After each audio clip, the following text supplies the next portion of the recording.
এটা হলো রাত্রের সিন, যখন আমরা সাগর পাড় থেকে ফিরে আসার সময় কুয়েত সিটির সিন। খুব সুন্দর, তাই না? আসসালামু আলাইকুম, সবাইকে পবিত্র ঈদ উল আজহার শুভেচ্ছা। ঈদ মোবারক। কেমন আছেন সবাই? আশা করি ভালো আছেন। আপনাদের ঈদ কেমন কাটলো? আমিও আপনাদের দোয়ায় আল্লাহর রহমতে অনেক অনেক ভালো আছি। আমাদের এখানে কুয়েতে মানে গত পরশু মানে রোববার দিন ঈদ গেছে, আর বাংলাদেশে গেছে গতকালকে ঈদ। তাই ঈদের দিন একটু ঘোরাফেরা করলাম, কুয়েতে সাগর পাড়ে একটু গেলাম। দেখুন কত মানুষ আসছে ঈদের দিন আনন্দ করার জন্য। সাইডে সাইডে দেখুন, এখানে যেহেতু প্রবাসী আমরা বিদেশের, তাই ছেলে মানুষে বেশি, মেয়ে মানুষ কম।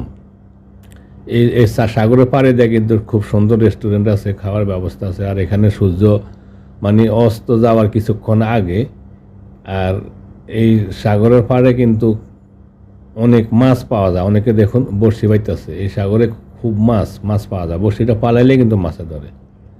আমি তাড়াতাড়ি হাঁটার মধ্যে মানে একটু কিছুটা ভিডিও করলাম, মানে একেবারে নিচে নামি নাই, উপরে থেকে ভিডিওটা করছি। দেখুন সাগরটা ওই দিয়ে কিন্তু অনেক বড়। মানুষে প্রবাস থেকে ছুটির দিন একটু এসে এখানে একটু মানে আনন্দ উপভোগ করে, একটু মনটা শান্তি লাগে ঘোরাফেরা করলে। তাই আমরাও ঈদের দিন একটুখানি ঘোরাফেরা করলাম।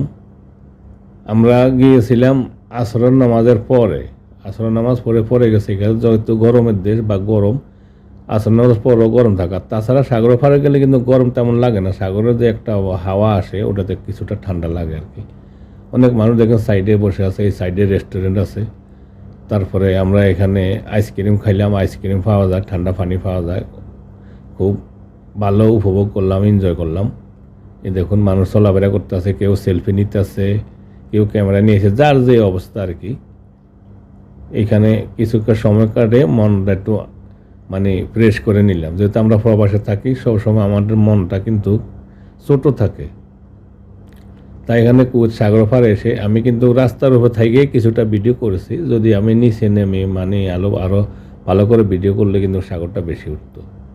তারপরে সাগরের দেখার পরে যখন আমরা রাত্রে ফিরে আসার সময় কুয়েত সিটিতে দেখুন কেমন সুন্দর সিটি, এটা কুয়েত টাওয়ার। আশা করি আপনাদের ভিডিওটা ভালো লাগবে। সবাই সাথে থাকার জন্য ধন্যবাদ।